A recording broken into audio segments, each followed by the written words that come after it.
जहाँ सुकून आज भी जिंदा है, उसका नाम है गांव। नमस्कार दोस्तों, आज भागती दौड़ती जिंदगी से कुछ पल चुराकर मैं आपको एक ऐसी जगह ले जाना चाहता हूँ जहाँ घड़ी की सुई देखकर लोग नहीं जागते, बल्कि सुबह की किरण देखकर और चिड़ियों की चहचहाहट से दिन की शुरुआत होती है। जी हाँ, मैं बात कर रहा हूँ एक प्यारे से खूबसूरत से गांव की। शहरों की इस चौकंद, कंक्रीट के जंगलों और गलियों के शोर से दूर एक दुनिया ऐसा भी है जहां हवाओं में आज भी मिट्टी की सौंधी खुशबू घुली हुई है, जहां आसमान सिर्फ नीला नहीं होता बल्कि उसमें शाम को सिंदूर और सुनहरी रंग बिखरते हैं। गांव की खूबसूरत सुबह। सोचिए, सुबह के 5:30 बजे, चारों तरफ हल्की सी धुंध है, खेतों की हरी भरी पत्तियां पर ओस की बूंद ऐसे चमक रही है मानो किसी ने नीलम और मोती बिखेर दिया हो। तभी दूर किसी घर से चूल्हे से निकलता हुआ वो हल्का सा धुआं दिखाई देता है। वो धुआं गवाह है कि इस बात का कि किसी माँ ने अपने पूरे परिवार के लिए प्यार से चाय का पानी चढ़ा दिया है। गांव की सुबह में एक अजीब सा संगीत होता है।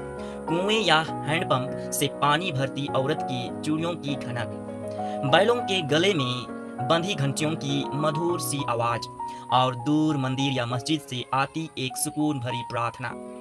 यहाँ हर कोई व्यस्त है, कोई किसी के पास जल्दी नहीं है। यहाँ की सुबह किसी को तनाव नहीं देती है, बल्कि जीने की एक नई उम्मीद है। दोपहर की गांव और रिश्तों की मिठास। जब सूरज थोड़ा ऊपर चढ़ता है तो गांव का एक अलग ही रूप सामने आता है। खेतों में काम करते किसान, जिनकी परेशानी पर पसीना तो होता है, लेकिन चेहरे पर एक अजीब सा संतोष होता है। दोपहर की कड़क धूप में उस बड़े से बरगद या पीपल के पेड़ की घनी छांव के नीचे जब सब मिलकर बैठते हैं तो अमीर गरीब का भेद मिट जाता है।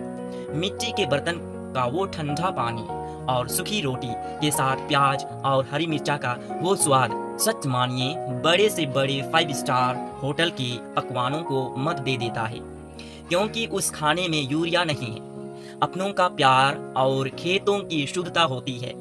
गांव की सबसे खूबसूरत बात जानते हैं क्या है? वह घरों में दीवारें तो होती है, लेकिन दिलों में दूरियां नहीं होती। आज भी अगर किसी एक के घर में कोई तकलीफ हो तो पूरा गांव बिना बुलाए आंगन में आकर खड़ा हो जाता है। सुख बांटने से बढ़ता है और दुख बांटने से कम होता है। यह गणित गांव के लोगों से बेहतर कोई नहीं जानता। और फिर आती है गांव की वो जादुई शाम, जब आसमान का रंग धीरे धीरे लाल और नारंगी होने लगता है। दूर चरने गई गाय ने गांव आए अपने बछड़ों की याद में रंग भाती हुई वापस घर की तरफ लौटती है। उसके पैरों से उड़ती हुई वो